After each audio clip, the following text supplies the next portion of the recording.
Howdy folks, for anybody who might have tuned in already, we're just kind of making sure everything is set up properly. So you just see the splash screen at the moment and we're muted otherwise. So we'll get started in a couple of minutes once we make sure everything is running smoothly. Alright, we'll be back.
Alright everybody, how's it going? Hey guys. Let's turn off the splash page real quick. My mouse is not working with me. There we go. Alright, cool. Welcome everybody. It's another awesome Monday evening. Right? Happy Monday, everybody. Yeah, happy Monday, right? Why should Friday get all the attention? It's a scam is what it is. It's just Big Friday. Yep. They just want you to think Friday is the best day of the week. It's a global conspiracy. It is. Alright, so we are back. Another Ravensdale Writes Comics. I'm pretty excited. Samson, I don't know how you're feeling about stuff. I'm feeling good. I'm feeling happy. I'm excited. I'm ready to create. Awesome. So you can see a warm-up piece that Samson was working on. I don't know if you want to speak to it there, Samson? Yeah, so this is a character we were talking about last time, Maelstrom, the Force of Nature character. I just really wanted to, I guess, show her be a Super Saiyan. I'm not really sure what I'm doing in this. But, yeah, I just kind of wanted to show her powered up. And, again, still trying to narrow in, get the designs all dialed in and whatever. So, yeah, that's just a practice piece to try and figure some of that out. I think she looks great. I think the Super Saiyan hairstyle actually suits her really well. Yeah, I like it too. I think it's pretty cool, actually. One of the things I think is awesome is that people have cosplayed like Goku and some of the DBZ characters a few times in some of the early cons that I went to. Yeah. But recently, some cosplayers have managed to get like the wigs that actually have like they're fully standing straight up. Yeah, it's pretty impressive, right? It's amazing stuff. Yeah, I always want to ask them how they did that, but I I don't know if it's like weird or rude, so I don't ever get too technical with them. I'm just like, looks awesome. We'll have to ask Sophia, but I get the feeling that most cosplayers are not shy about like techniques, regaling you with the story of how they did the cool stuff they did. Well, the thing I know is like a huge. Well, I don't know how huge it is. This might all be in my head, but I know that there's like a contingency of people that are purists that you have to make your own costume and wear it, and right. And there's some people that are okay wearing made costumes, Mm-hmm. and I think that's kind of where the apprehension is. I don't want to. I suppose that's true. Yeah. I don't want anybody being like, I made this, and like freaking out or. Yeah. Just looks awesome. Just want to tell you, it looks awesome. Yeah, I don't know. Oh, it's apparently. I'm so sorry. We have committed a grave sin. Uh-oh. It is pronounced Super Saiyan. Science. Is Super Saiyan, not Super Saiyan. Sorry. I'm not sorry. I'm saying it how I'm saying it. It's Super Saiyan. That's right. Super Saiyan. You're just saying? Fight me, internet. First controversy right here. Yeah, seriously. This is not a good fight to pick. But we are here today to continue talking about Procyon, who we named last episode, and the more I've thought about it, the more I like the name. I really think it's very cool.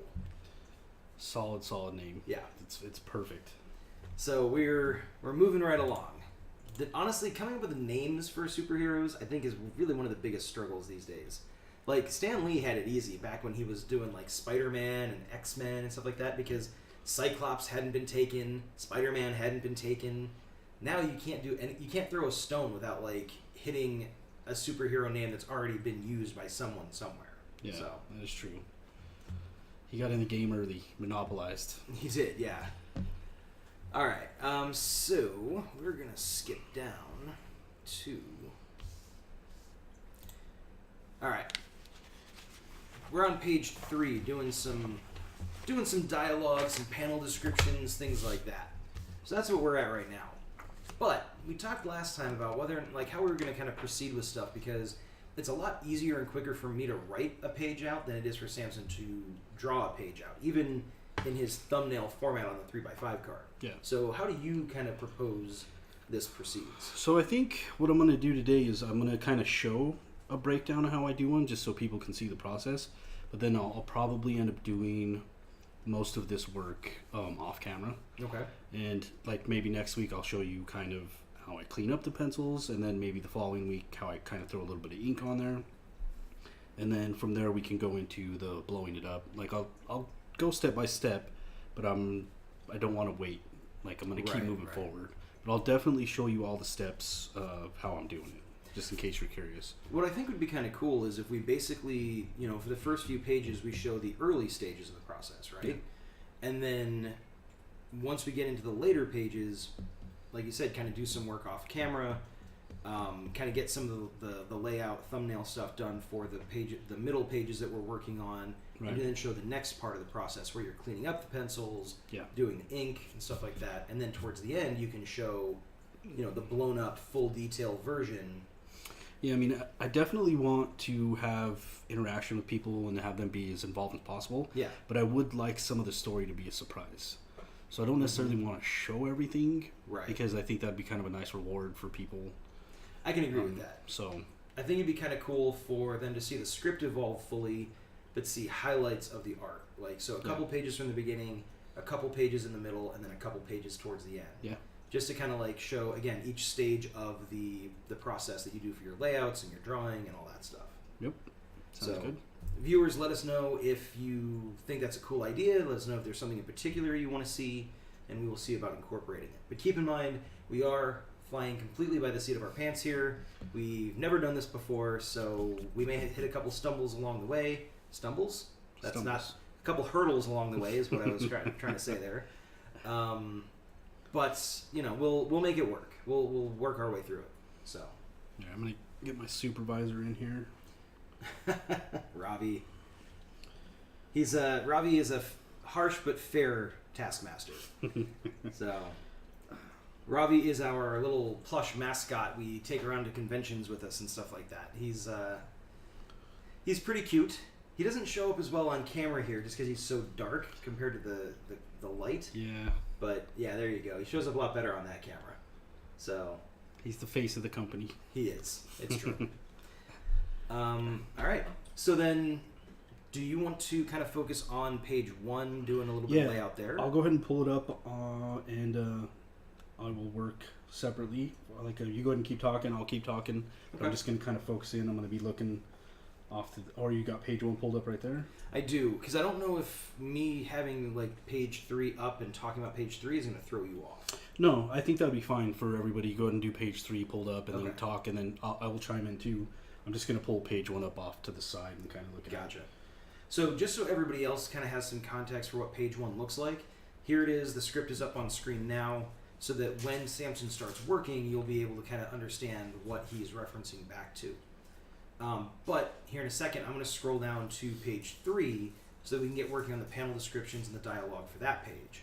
So going to be 2 different pages being worked on in different stages of the process. Hopefully that doesn't confuse anybody, but you're always welcome to ask questions and whatnot. And then when Samson's kind of ready to show off the layout, more or less, quote-unquote, finished product, then we'll scroll back to page 1 and you can kind of talk through it. But for right now, let's jump to page 3. We'll go from there. All right, so page 3 is where Arthur, like we see Arthur's father's funeral, and then kind of shows him doing things that hint at his powers in a couple of different stages of childhood. So this information from the action summary actually needs to be, hold on a sec, this should be panel 2, and then we need another one for panel 3. There we go. And then I'm going to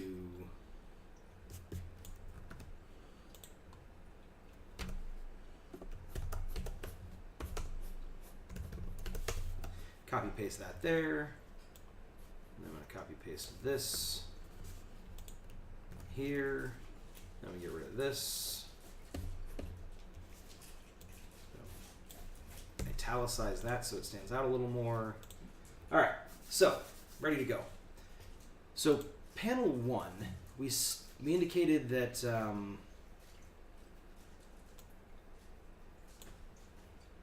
we go.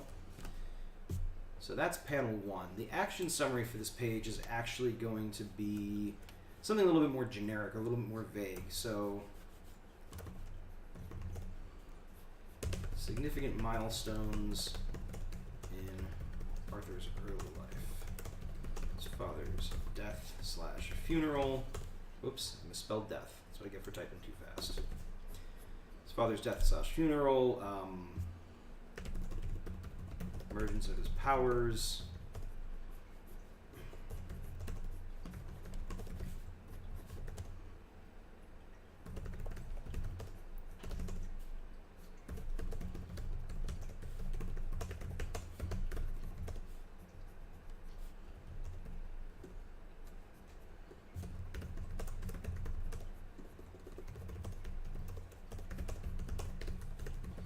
All right.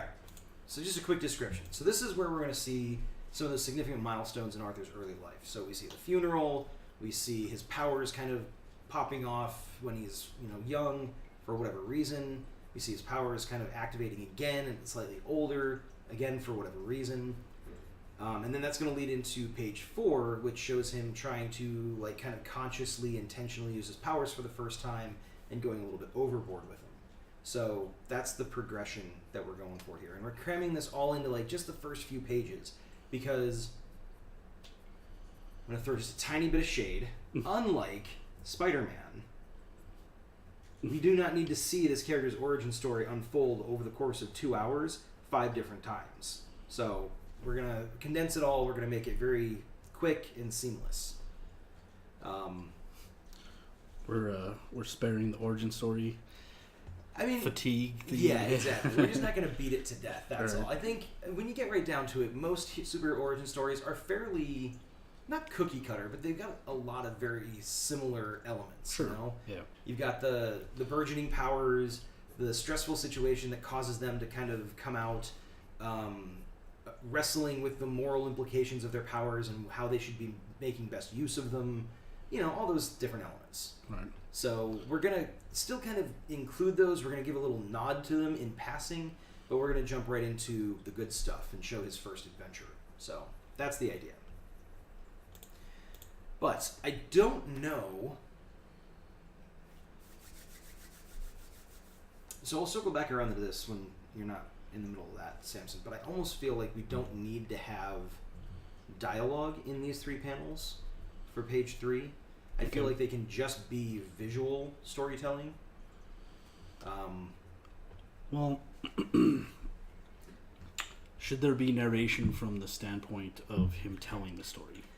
I mean, you could go that route, but I mean, because comics are kind of a visual medium, Right. I feel like just having the images there is, again, reflective of the fact that he's recounting these events without us never necessarily having to put like words on the page. Right.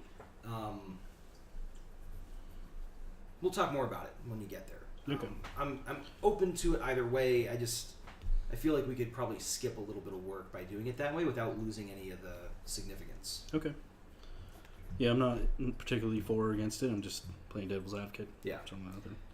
And it's the kind of thing where if we don't put dialogue in now, and then we decide, oh, we need to toss a tidbit in there, or there's something we think we'd like him to say, it kind of gives us a bit of a blank canvas that we can go back in and plug it in there in some capacity. So. Yeah, that's true. Casher says that they agree. They don't think we need to describe the flashback with dialogue. So yeah, different perspectives. It's good. Thank you very much for the chiming in there. And we'll talk about it a little bit more when Samson's not trying to create, around me chatting at him. So let's go ahead and... All right. So this first panel is pretty much descriptive enough, I think. It's a funeral. His mother's standing near the coffin holding an infant. Full military honors, folded flag, Air Force uniforms, etc., etc. I want to be very explicit that it is not raining.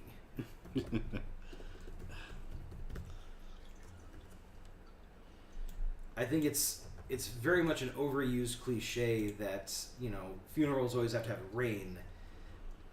I don't necessarily think that's true. I think that it's almost more tragic when you're there, mourning the passing of a loved one, when it's a beautiful, bright, sunshiny day with, clear blue skies, and, it is a day that there should be happiness, but, other things are kind of overshadowing that.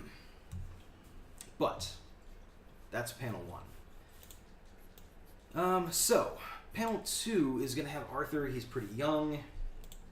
So Arthur is 5 to 6 years old. I'm going to reformat this just a little bit.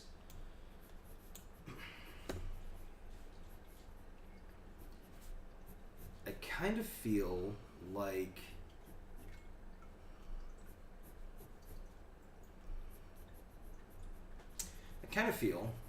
he should be in a situation where he should get hurt, but doesn't. So I'm thinking like... And how old is he right at this moment? He's like 5 or 6. Maybe like a... Go ahead. Oh, I was thinking like a fall off of a swing set or something. I was thinking something a little bit more dramatic. Okay. Like he's you know how when you're kids you're not necessarily very smart. So he's riding his tricycle down a steep hill, like just as fast as possible, and then he kind of smashes into a tree, and the tree splinters apart, but he kind of just gets up and walks away, type of thing. Yeah, I like that. Like nobody around to see it or anything like that. He's just like, oh, that sucks, and doesn't goes think about his anything day. of it because he has no idea. Yeah. Exactly. Perfect. I like that. So I guess this wouldn't actually be one page if you're going to do that. It would probably, or one panel. I think it would have to be like a series of panels. But I think that works. Yeah. So, not necessarily inset panels, but just a sequence of panels from left to right. So that actually is going to increase the number of panels that we've got from 3 to 5. It's going to make this panel 5. And then we've got panel 2. Panel 2. That's actually panel 3. 3. And panel 4.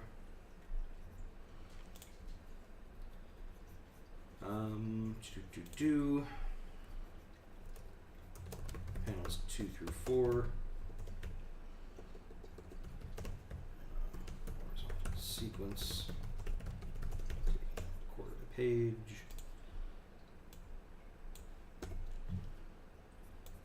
And we may end up doing something similar with panel 5. We're not sure yet. I think in this particular situation or circumstance, an important key from a storytelling perspective is going to be making sure that the panels 2, 3, and 4 are kind of in the same color scheme. Like, they've got the same kind of filter applied to them, so to speak. Just so that it's... The nostalgia filter? Yeah, exactly. Sepia tones. Yeah. And then the next panel would have a different kind of filter or color tone applied to it, I think. So, ideally, I'd like panel 5 to just be one thing. But, anyways. Just a single panel? Yeah. We'll figure out how to, what that's going to be in a minute. But, so panel 2. Arthur's 5 to 6 years old. Riding his tricycle at breakneck speed down a steep hill.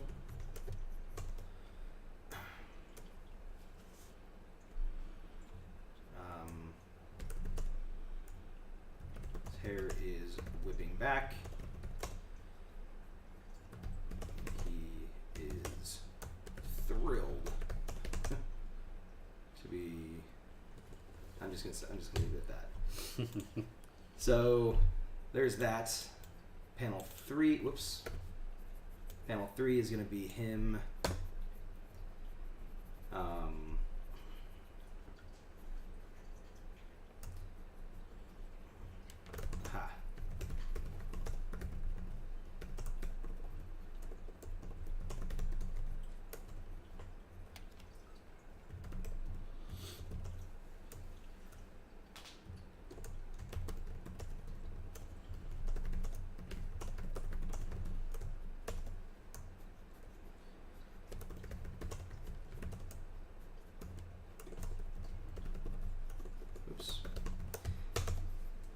Telling you, anytime I'm typing on a stream, my accuracy goes out the window. And then we're going to take that, and we're going to take that. We're going to say,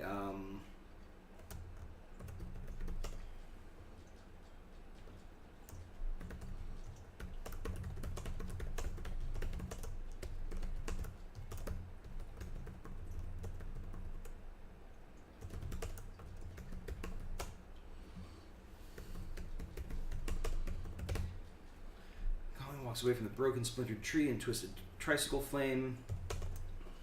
He is unharmed. So we're going to leave, all the detail work to Samson on this one. We're kind of just trying to get the general feel and the general, sense of what's happening on the page. More from a plotting and kind of pacing perspective. The detail will come later. Every once in a while, I get really specific as to what I want in a panel. And Arthur and Samson is pretty good about humoring me and making that happen. But really, the visual stuff he has the final say. I'll try to be as accommodating as possible. It just depends on if it's if I'm not breaking the narrative with the action. Right, absolutely, and that's the key thing. Is like we said in one of the earlier episodes, I might have an idea as to how I want the story to go. But there are realistic limitations on that where we have to consider the visual aspect too. Moose Zoo. Hopefully I pronounced that right. Yo, how's it going? Thanks for joining us. So Moose Zoo is a new viewer from what I know. And we are writing a comic book. This is a comic book about... It's an origin story for one of the superheroes from our Villains and Henchmen board game. He is the powerhouse hero, and his name is Procyon, which is the name of a binary star system out in space. There's more to it than that, but that's what I remember from last week. So, thanks for tuning in. Feel free to chime in. Okay. Thank you. We think it's cool, too. At least I think it's cool. I think Samson thinks it's cool. I think it's cool that you think it's cool. Yeah, exactly. It's very meta. So, Yeah. But yeah, we will be doing a giveaway drawing every 25 followers. So once we hit 50 followers here on Twitch, we will do a giveaway where you can win the sketch that we put in our Instagram post. We'll show it up here later. You can get some stickers and a pin and some cool free stuff. So give us a follow if you're interested in picking that stuff up. We'll explain the contest rules and everything towards the end of the stream, by the way. Just wanted to give a little shout out about that for now. So having said that, we've got two pieces of our little flashback taken care of. We've got the funeral scene. We've got him, crashing into the tree and walking away without any injuries. And then we need another one showing him being a little bit older and having his powers emerge again in a different way.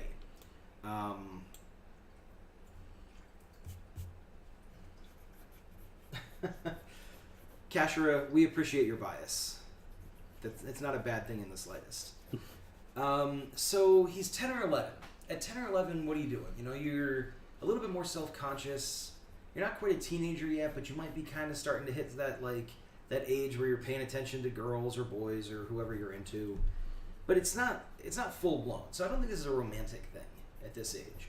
I think it's more like, in the previous flashback where he's 5 or 6, nobody's around to see what happens, right? So I think here, maybe he's trying to show off a little bit. Maybe he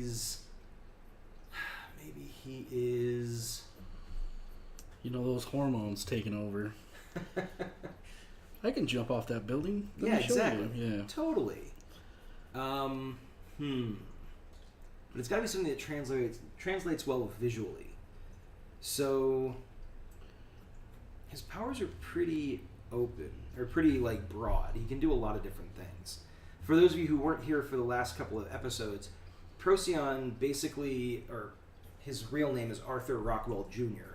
So Arthur basically is able to sort of act as a battery for this radiation given off by a comet that orbits Earth once a year, basically on his birthday. And he can use that energy in a variety of different ways, but the more extravagant the use of the energy, the less energy he has until the next year comes around and the comet comes back and kind of recharges him. So he's got a lot of different things that he can do, but if he does a lot of different things, then it leaves him not able to do anything. So he kind of has to, monitor how much he uses. But since this is so early, we don't have to worry about that limitation. He's kind of just unconsciously doing stuff that is having whatever effect. So in the first one, it kind of shows him, being invulnerable when he hits the tree, sort of as a, fight or flight kind of instinct. So he does know he has a limit, but not at this stage. So where we're at right now on page 3, he doesn't really even know that he has powers per se. He just knows he's able to do stuff that, at 10 or 11, he's probably realizing other people can't really do. But yeah, this is more of his figuring himself out type of flashback. Kind of, exactly. Discovering limitations and abilities But maybe it doesn't have to be something quite that. What are you thinking?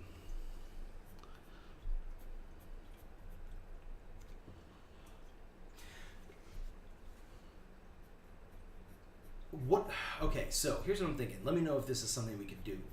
Could we possibly take the panel and kind of split it down the middle so that, on the one side, it shows Arthur getting pushed into a locker by a bully, and on the other side, it kind of shows, his arm, basically, falling through the wall into the room behind the locker to kind of indicate that he, kind of phases through it?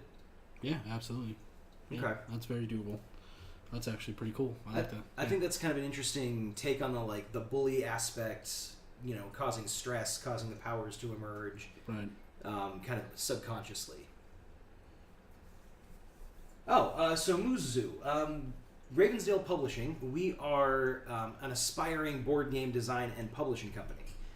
Our first board game is called Villains and Henchmen. It's a comic book themed game where you play comic book bad guys working together to break a fellow villain out of prison.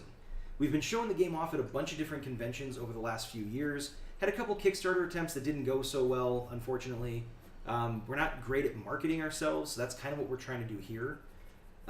But yeah, we primarily focused on board games, but we're trying to expand into comics a little bit because Samson and I are, well, and Sarah, our silent third partner, we're all huge comic book nerds. And I've wanted to write a comic book since I was a kid. Samson's wanted to write and draw comic books since he was a kid.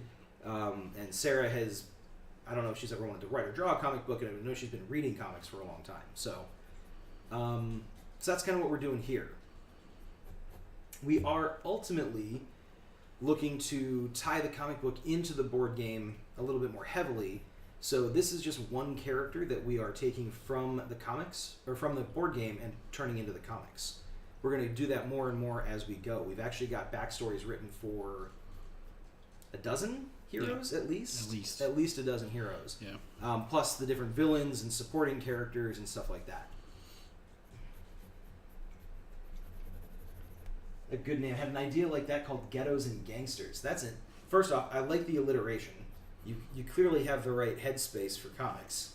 But the name is also pretty cool. Ghettos and Gangsters. I mean, you could probably do something similar to our mechanics for villains and henchmen. Just kind of reflecting, rather than superpowers, you've got, your guns or your cars or whatever it is that gangsters make heavy use of. You can tell I'm hip and with it, and I know these things. But that's a cool idea. I like that a lot. So, yeah, that's Ravensdale Publishing in a nutshell. I don't know where you're located. We're in Southern California. We will be at WonderCon in Anaheim at the end of March. If you'd like to come meet us and try the game out, let us know. But I like that idea for panel 5. So it is... Panel is divided in two. The left half shows Arthur being pushed into an open locker by two larger boys. The right half shows Arthur's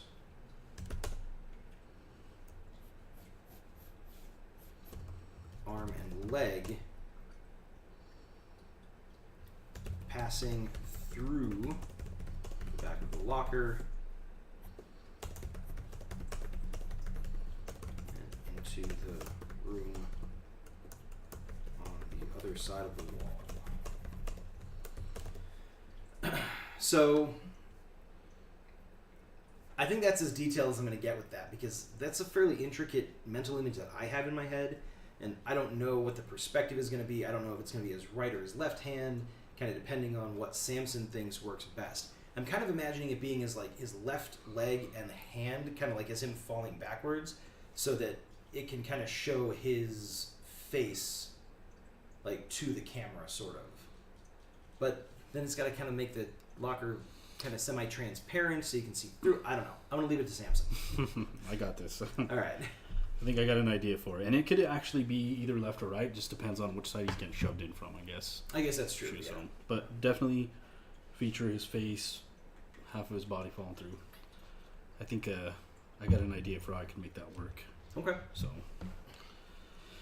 So just real quick, just so you guys know. Should we switch back to page 1? Sure. Where is my mouse? Sorry. Wireless mice. All Mice right. run off on you. They do. So what I did here is it's basically a splash page for the first page. We kind of want to get the dad, the Earth in the background, showing that he's working on the space shuttle. So my initial thought was something. I gotta do a little bit of research on my spacesuits. But so I got him in a suit here. Obviously, I got like a little placeholder for his name. It won't look exactly like that. And for the mission patch, he's holding some sort of a wrench. And it's kind of hard to see the reflection of the space shuttle here. And then in the background, I kind of threw the comet in. So this is just my initial, just get something down and kind of see how it feels. Then what I did next was I removed the border, threw the earth in, got the comet again, but I did a more of a close up on the helmet, so I can show more of the reflection. Because I don't know it's so important that I get his dad's face in here, to be honest with you. I agree with that, actually. Yeah. So I've tried to get the reflection of the hand with the tool and the space shuttle in there, and then you can see there's a place here where I will eventually have his name in there, and again the comet in the background. So this is probably closer to what I'm going to, but I'm not 100% sold on this yet. Again, I gotta look at an actual space outfit for the era to make sure that's appropriate, but it'll be something similar to this. So this is kind of the direction I'm heading. Nice. So I like that. I feel like the second one is kind of more what I had in my head, but obviously the first one looks great too. But I like the faceless, kind of featureless aspect of the visor at first. Yeah. Just showing the reflection of the shuttle. Right. So I like that a lot. So let us know what you think, guys. Yeah, chime in. Yeah. Love to hear your opinion. But you can see the script here on screen on the right, and then you can kind of compare that with the two images that Samson's showing for the thumbnails. So that's kind of just... I think that's probably one of the more basic examples of translating what's in the script to what's going to be like on the page, because it's a single panel kind of splash page. Right. You're only looking at one image as a result. Once you get into the multi-panel pages, and Samson's really good with like recognizing good opportunities for like an inset panel to highlight a particular detail and things like that. So that's where it becomes a lot more dynamic. Yeah, and we'll definitely get into more of that too as time goes on, like I said before. But yeah, right now I'm gonna work on a third possible option here. So Kashira says, I love the perspective, an image speaks 1,000 words. And I agree with that. That's one of the reasons that we don't necessarily have to add descriptions on the comic page to all the panels. You know, if you've got a good artist, all that is taken care of kind of by default. Muzu says, can't really say much, it looks good to me. I never really got that far of making comics. To be honest, this is my first attempt at taking a serious crack at comics, because I've got an artist that knows what the hell he's doing. I'm not an artist, so any attempt I'd made previously was kind of just pie-in-the-sky daydreams. I don't know about... Well, actually, I think your opinion's extremely valuable, because it would be nice to have like an artist feedback on it or whatever, but, I mean, you're potentially a reader. True. Like, what looks good to you, what conveys the story more. So I think your opinion's very valuable. I agree with that, actually, yeah. You don't have to be a comic book, industry professional to say, yeah, that gets the point across, or, I don't know, there's something missing in it. Yeah. So don't hesitate to give us that kind of feedback if you've got it. Looks like we actually have a couple extra viewers. Welcome. Thank you very much for tuning in. Hey, everybody. We're writing a comic book. Our character's name is Procyon. He is a super-powered radiation battery type character. That's pretty vague, but we'll get more into it in a bit. We were just kind of circling back to page 1, showing off some different ideas that Samson has as that splash page for page 1. Casher says, also my personal pet peeve is having too much dialogue, especially if the artist has to sacrifice detail. I can agree with that. Like, you had some of those, it's classic comic book, right? Where you've got, it's the last 4 or 5 pages of the comic, and the writer suddenly goes, I don't know if the readers are going to understand the villain's evil plot. So we're going to have 2 pages of really cramped panels with lots and lots of dialogue with the villain lectures at the heroes. Copy right? monologuing or whatever. Yeah, exactly. Copy monologuing. And I feel like, back in the heyday of comics, that was a little bit more understandable because you didn't have the level of detail with digital design and stuff like that you can do these days. You didn't have the level of detail in the art, so it was harder to tell as much of the story, from just a visual perspective. And I think technology has really helped with that, personally. Don't know if you have any perspective on that, Samson.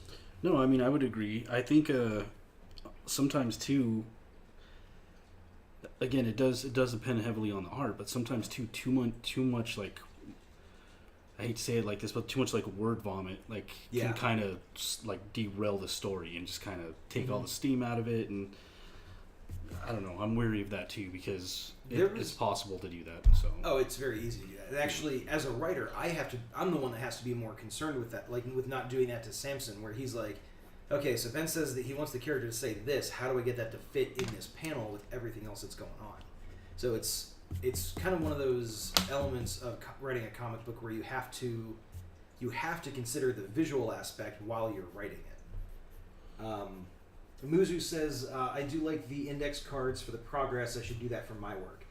Yeah, it's I had actually never heard of it before, but Samson was saying... Yeah, it's really good, actually. It's the same ratio as a finished page, the 11 by 17. So if you blow it up, I'm sure every copier is different, but for me, where I go get my copies, it's a 350% increase, and it fits perfect. So then I can just take that, whatever I drew, and lightbox it onto the finished page. So it's a really handy tool. It's a really cool trick, but what's really interesting is that it starts off on a 3x5 index card, and then it gets blown up to 11 by 17. Yeah. To 11 by 17, and then it gets shrunk back down to a normal comic book page. So it's kind of like doing the Ant-Man, Giant Man thing, where it's starting off tiny and then grows to a big size and then goes back to normal. It's actually really helpful, though, too, for... at least from what I've been discovering is like, so I'm throwing detail in here and I'm kind of trying to be as detailed as I possibly can, but when I blow it up, there's so much more room to be more detailed, right? And like make crisper lines and get so much more information. It's a really helpful tool in that regard. And so, I think you showed off one of the larger pages last episode. I did, yeah, for a different project that we're working on. But he showed the thumbnail image next to the 11 by 17 version, and I just looked at it yesterday, and it's come a long way even since then. And just the level of detail on like the close-up shot of the main character's face is phenomenal. Yeah, it's a great trick. I like it a lot. Yeah, I like it. It's a very helpful tool. So we're gonna go ahead and move on to page 4, I think, because we've kind of got the panel descriptions for page 3 done. We discussed the possibility of not having any dialogue, just showing everything through images. So we don't have to worry about any dialogue there just yet. I left the spaces in there in case we change our minds, but we can move on for now. So we're jumping to page 4, and this is where Arthur is a teenager. He's more aware of his powers and limitations, so he's in auto shop class helping to reconstruct a classic car. He lifts the engine on his own, trying to help out, but unbalances the chassis and crushes his instructor's leg. Kashura last episode suggested that all shop teachers should be missing an eye, because apparently all of Kashura's shop teachers were missing eyes. But we haven't decided on that detail yet. We'll get to that. But yeah. So that's kind of the next thing that happens, where it reflects you have to be responsible with your powers because overusing them or using them in a reckless manner can hurt people. So that's the idea here.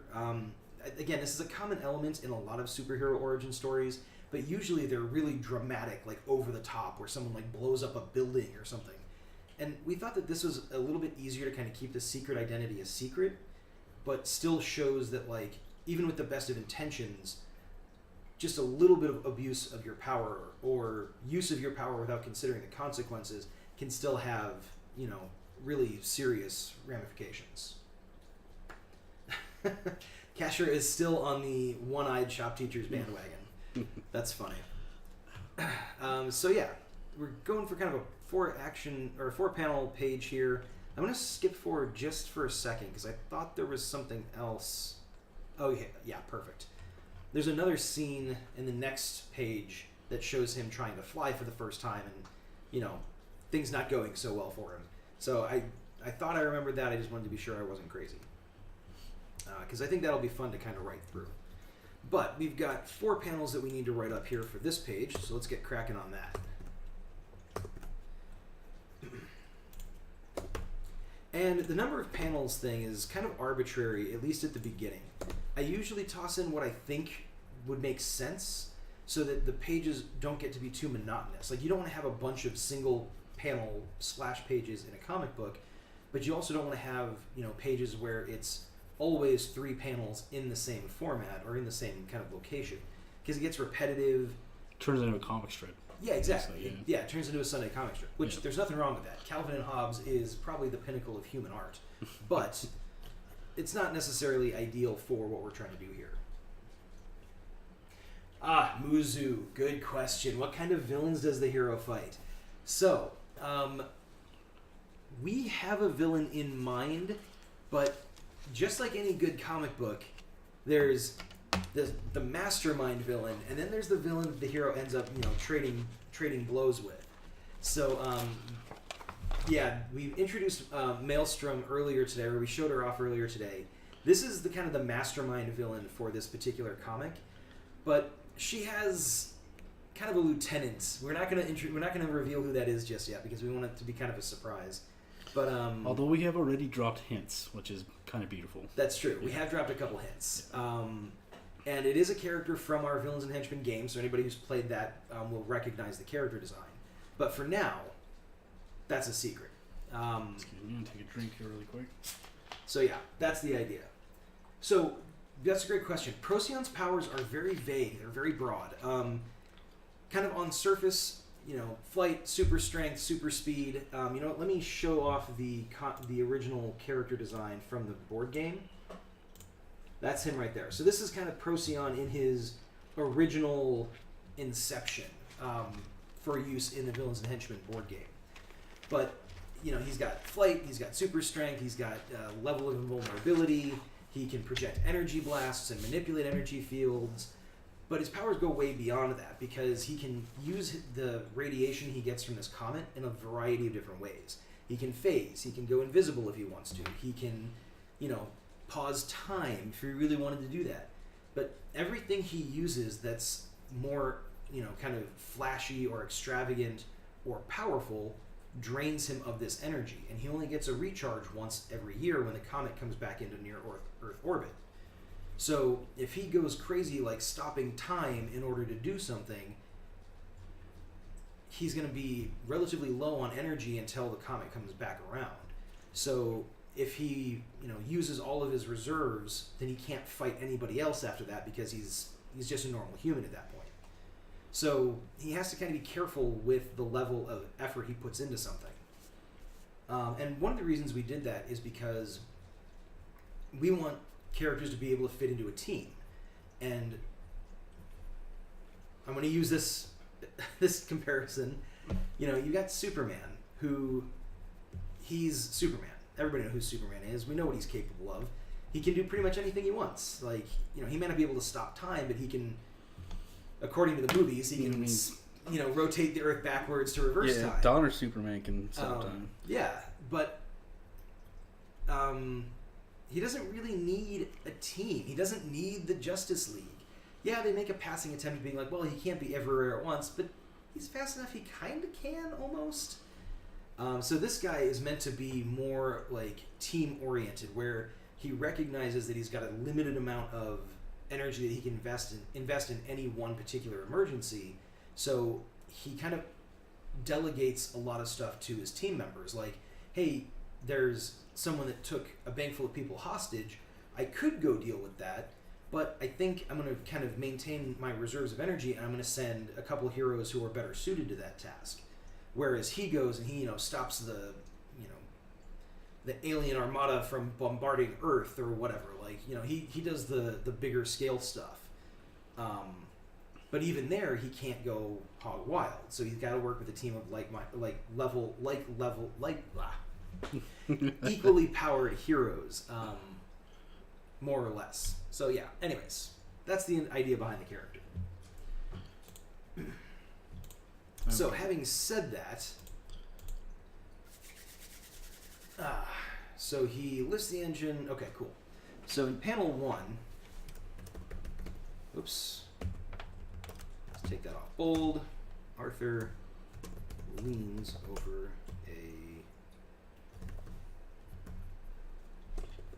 what's it called? Engine compartment. Engine compartment? Engine compartment.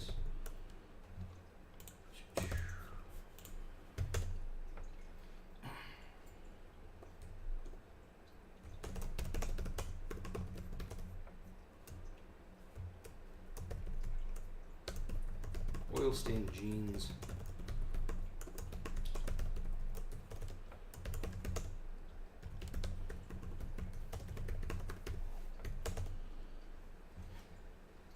All right, so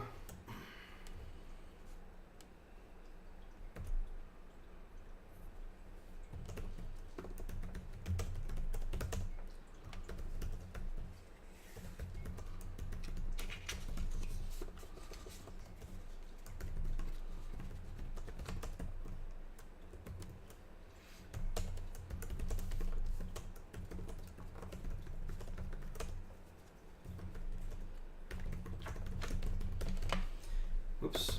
All right, so we're kind of setting the stage here. So Arthur's leaning over the engine compartment. He's wearing, jeans that are kind of oil stained, flannel shirt, mid-teens, maybe 16. Got, the instructor or the shop teacher kind of laying on his back underneath the car. May or may not have both eyes. May or may not have both eyes. We can't see at this point in time because all we see are the teacher's legs sticking out from under the chassis. So the eye thing has still not been settled. But we'll come back to that, I promise. We will make a determination on that probably in the next episode. Or whenever we get around to actually doing like character design for this guy. So yeah. They're in a garage. And I think Samson knows what goes in a garage, so I don't have to go into detail if there's like oil cans or anything like that. So I'm just going to kind of leave it at that for now. There's Google in case I don't know. That's true. Google is a wonderful tool.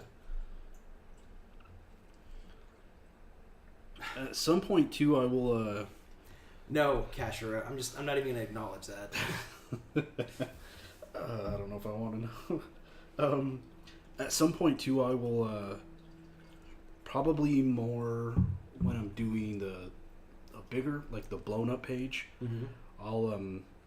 I'll kind of show you how I gather photo references and how I use it. Because I know it's like kind of a weird subject for artists and stuff. I'm all for them. I think it's a tool as long as you're not straight copying it. I don't see a problem with it. But I'll show you how I use them because I do it, I think, a little bit different than a lot of other artists do. And it's kind of a weird thing I picked up when I was going to school. So from another artist. So, but it's extremely helpful, and yeah, I'll show you guys that too.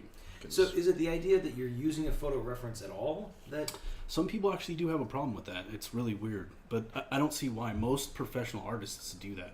I mean, I think it's kind of standard practice. Well, I mean, they're going to be things that you will never see in real life otherwise. Yeah, like absolutely. You're not going to see a spacesuit in real life most of the time. Especially not in a spacewalk. Right, and especially not like a vintage one. Right. So... Yeah, there's a lot of people that have problems with it, but again, I think it's how you use it. Because if you're just throwing it down and going over the top of it, then you're kind of tracing. And I get the... But even then, if you're starting out, I don't know if it's not something that I do because I feel like I'm a little bit past that, but I definitely did do that originally when I was younger, starting out. I mean, it's drawing really is muscle memory, and you've got to create those memories with your muscles. So for sure. But I'll show you how I do it, and we'll get into that then. Yeah, I can see that being a really useful learning tool. Like, obviously, if you're using that to put into like a published work, that's probably not cool. Right. But if you're just learning, I don't see any problem with tracing. And even if you're not just learning, I don't see a problem with using a photo reference just to be like, okay, I need a general idea as to what this would look like in real life so that I can put my spin on it. Right. So, Kashra, I understand what the reference was. I just wasn't going to give you credit for the bad joke. Kashra says, for me it's no different than an artist using another artist's sketches or work as a reference. Yeah, I can, and comic book artists especially do this all the time. Yeah. You get fan artists who go out there and they do their own take on a character, different pose, different whatever, and then they sell it off. Yeah. If that's okay. Then... The only thing I would caution against that, for if anybody does care, in my opinion on this, the only thing I would caution is if you are copying somebody else's artwork, not everybody is 100% accurate with their artwork. Mm-hmm. Some of it's stylistic, some of it's just ability. So if you are copying somebody's stuff, remember you're copying their mistakes. That's true. And then if you do it enough times, then those kind of become your mistakes too. So just, don't just copy a single artist, I guess. I don't know if you're gonna, I'm not really sure what I'm going with on this, but just be aware, I guess. The best thing is to study from life. Yeah. But, and in case it needs to be said, taking inspiration from someone else's art is cool. There's nothing wrong with that. Stealing somebody else's art is not cool. Agreed. So if you're going to take inspiration from someone else's art, if you're going to even kind of try to replicate their art, make sure you give credit to the original artist, because these people work hard to get to where they are and do what they do. So don't try to take credit for it, or don't try to, even if you're not actively taking credit for it, don't make it seem like it was your work if it was really someone else's originally. Just a little, PSA. Anyways, The more you know. The more you know. G.I. Copyright. So, that was panel 1. Panel 2, we're going to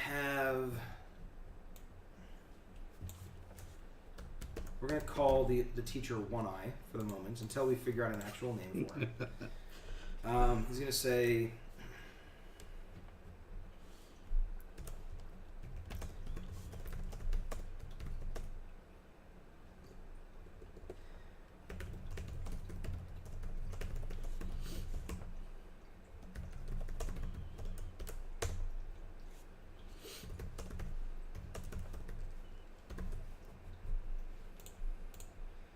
Alright, so the teacher's going to kind of imply like, hey, I'm going to need you to lift that engine block thing, or turn the crank on the engine hoist. I've never used an engine hoist. I'm not mechanically gifted. I don't know if they have cranks, so if they don't sue me. Just let me know. I'll fix it. If I draw it that way, it has a crank. Exactly. Muzu says, I always thought it wouldn't be bad using a photo reference so long as you put it in a different angle. Yeah, I can see that. Like, even if you are going to kind of directly take what's in the photo and transfer it onto a page, ideally freehand or whatever, kind of rotating the angle or whatever, I can see that, because you're basically imagining what the rotation of that image would look like. And again, it depends on what you're using it for. Like, if you're just kind of doing it as a learning experience, as a, not trial and error, but experimentation, then yeah, I think that's awesome. Even if you're putting it up on Instagram and being like, hey, I tried this out, here's the original photo, here's me turning it 90 degrees or whatever. Again, the thing for me is, like, if you're putting it into a published work, maybe there's a problem with it, but I'd have to look at each case by case, personally. Yeah. Not that we're experts on this, it's just our opinion. So, panel 2 is going to be...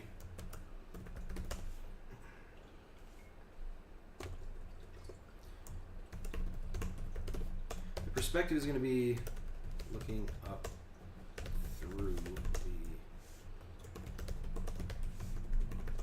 at Arthur's face.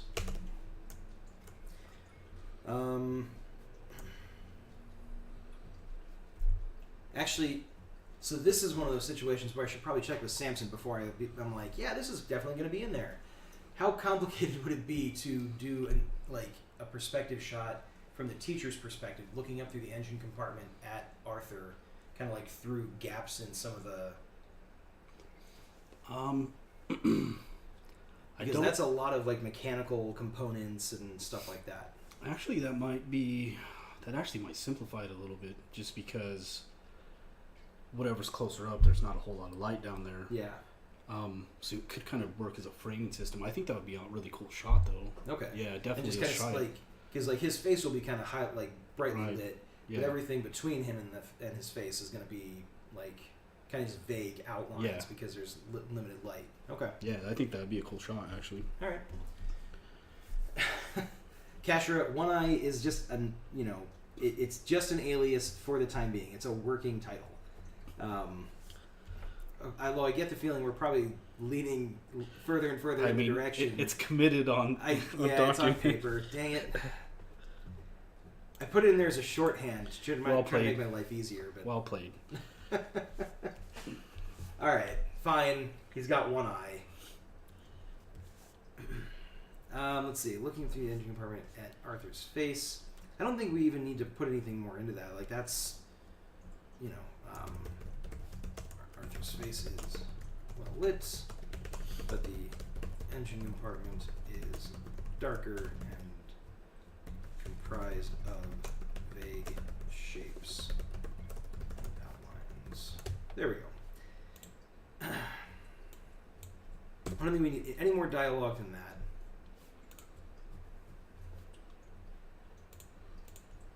So here we go. We're going to do our... So we're going to do Procyon, and it's going to be narration. And he's going to say...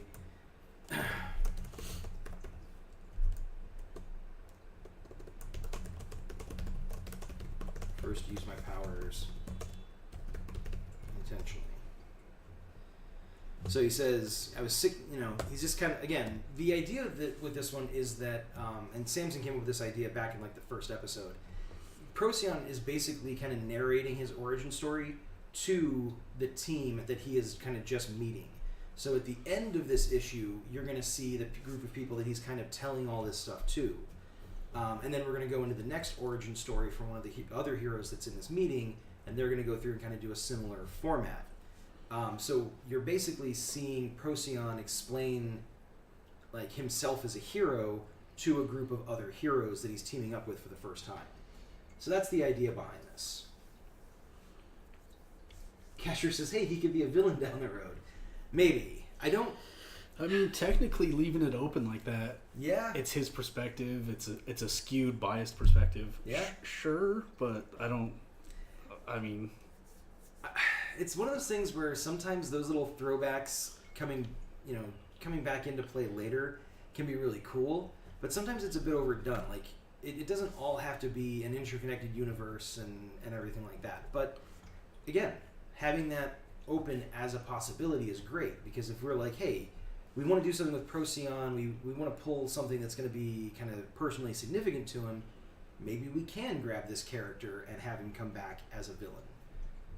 So it's not a bad idea. I can't guarantee it'll happen, but it's a good idea.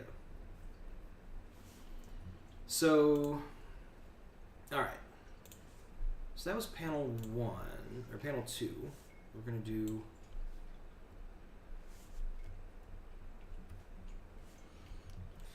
I'm just getting the, check your watch signal from Sarah over here.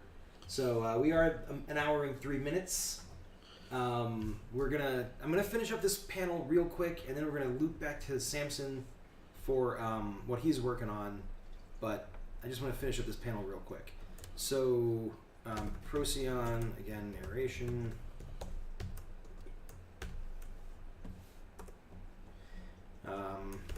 Went.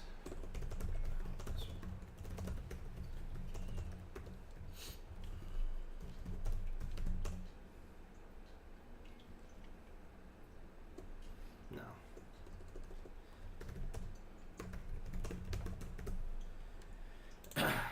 So he's in panel 1. He says, "Oh, I was 16 when I first used my powers intentionally."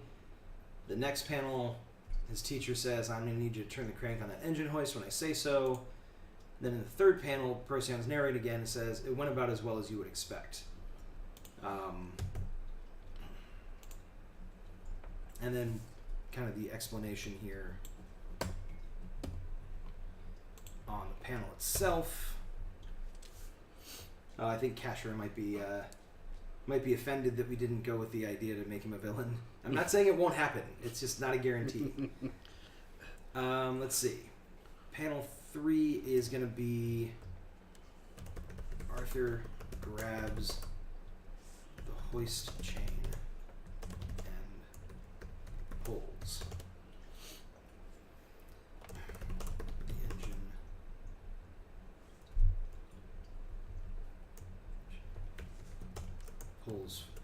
pulls free from the compartment,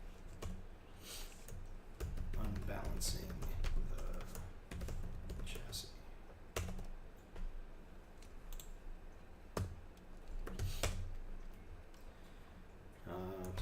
Da-da-da-da.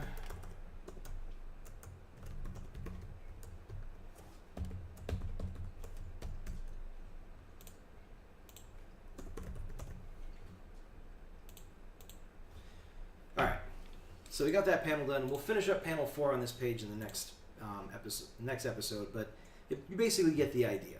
So he lifts up the chain. The last panel is going to be the chassis of the car kind of like falling onto, and it's going to be like a close-up of the chassis falling on the guy's leg. So, we'll get back around to that. It's an easy detail to fix. I might even do it off screen. Kesher, I wouldn't say the idea is banal. I would just say that, like, if we're going to do that, we want to make sure it's done in a way that's really, meaningful. We don't want it to be a cheap, like, tie-in from, oh, well, this was a guy that Procyon wronged, so he must come back for revenge later. We want to make sure that we just got the right story in which to use that particular character in that capacity. So again, not banal in the slightest. It's a comic book staple, but we just want to make sure we do it right. That's all. Plus, we do have some pretty amazing villains that we need to showcase. So. Yeah, we've got a lot of different villain characters from the board game itself. We don't want to introduce too many just yet. We don't want to go too off script. But for now, let's jump back to page 1 in the script, and then here we go. All right. So you can see. Oh, hold on a second. I'm so sorry, folks. I forgot to get the powerhouse out of there. The card art. So now you can see things unobstructed that Samson's working on. Okay, so as I talked about before, this was the initial kind of layout thought process that went into it. Not so sure. Again, we don't really need to see his dad's face so much, and the reflection's not really that prominent. So I decided to try and play that up a little bit. Went with a little bit more of a close-up. Can see more of the shuttle, and then I didn't really finish out the tool here, but he'll be holding a tool. Place for his name tag, the Earth in the background, and the comet. So I like that idea, pushed it a little bit further, and went with something where you can actually see more of his body.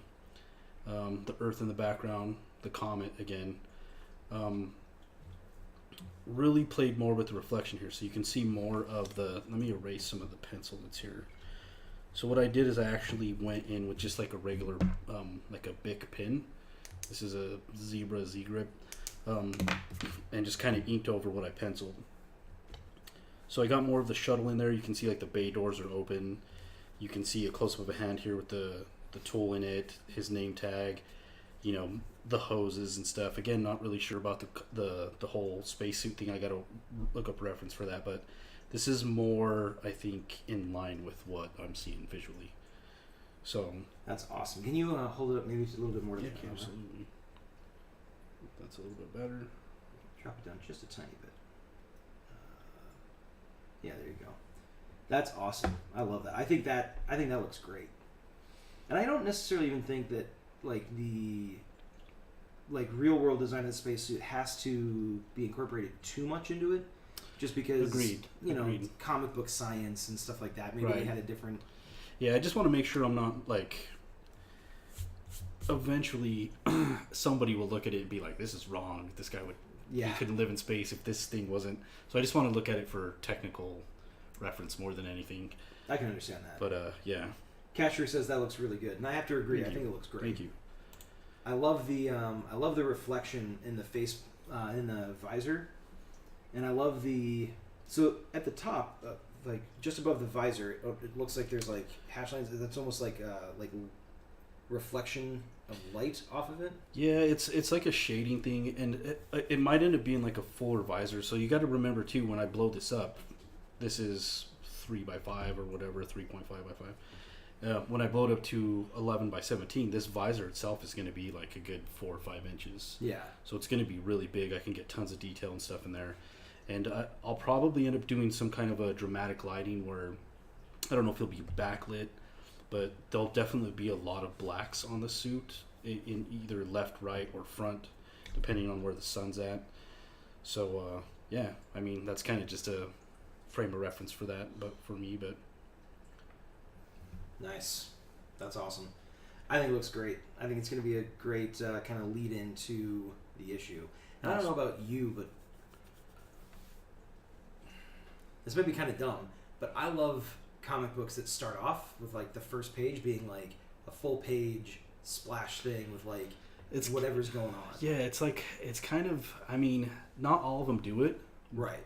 But most of them should, I think. It's like a nice establishing, kind of sets the mood, sets the... Right. Yeah, I'm all for it. I like it. Yeah, same here. All right. So, that's it for tonight. You see we got through a couple pages of dialogue. We've got these initial, like, page 1 concept thumbnail down, which looks great. So you're kind of seeing things come together and, take form. But we're going to leave the rest of it for next week, or at least the next stages till next week. Before we go, we're going to just do a quick explanation on our giveaway. I know we did it last time. We're going to do it again this time just to be safe.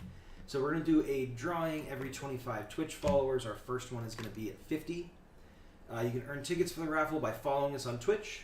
We basically pull our raffle list from our Twitch followers. You can comment on our live streams. Commenting any number of times on a live stream gives you one entry. So every episode, tune in, comment, chat with us a little bit, and you get an entry for every episode. Then you can also subscribe to our YouTube channel. If you have your subscription set to public, we'll be able to see you. That'll give you another entry. And if you comment on our YouTube videos, you'll get an extra entry for commenting on any one of our videos. So for every video you comment on, you'll get an entry. Drawings happen at the end of the episode after we reach our next milestone, and we do a first and second place winner or drawing. First place winners get the sketch, the 4 stickers, and the pin. Second place winners get the 4 stickers and the pin. If you're under 18, make sure you check with your parents before you give us your address or anything like that. We don't want to do anything your parents aren't comfortable with. And what was the other thing? Oh yeah, comment rules. Basically, don't be a jerk. No profanity, no hate speech, no aggressive or violent speech or threats, no sexually suggestive or graphic stuff. Just be cool, enjoy the stream, have fun. And do not post your mailing. If you win, do not post your mailing address on social media. We will get in touch with you via DM or some other capacity. So please do not post your mailing address online. It's not a good idea no matter who you are.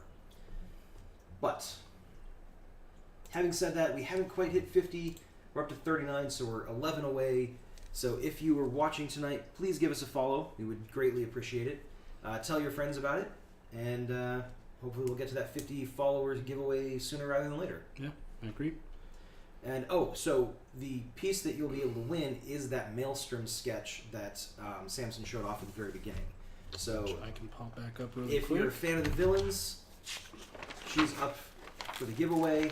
We also have one of Procyon himself. I think that's part of the giveaway as well. Yes. So we've got a couple different sketches to give away already. And if you win, we might even let you choose which one you get. Or we might just make the choice for you. It depends on how we feel. But... Yes. there he is. The camera's kind of... There it is. Finally went back into view. So that's Procyon kind of, raging out a little bit. You can tell he's obviously a bit older in this picture than he is in the comics so far because he's got the sweet stash. The Magnum PI mustache. Yeah. But yeah. So, yeah, I think that's it for tonight. Yeah. Anything to toss out there? Thanks for all the feedback, guys. It's awesome. Yeah, appreciate you guys tuning in. Always love it when you guys chat with us. It makes things a little bit more interesting for us. And we hope to see you next week. In the meantime, have a good one. See you guys. Bye.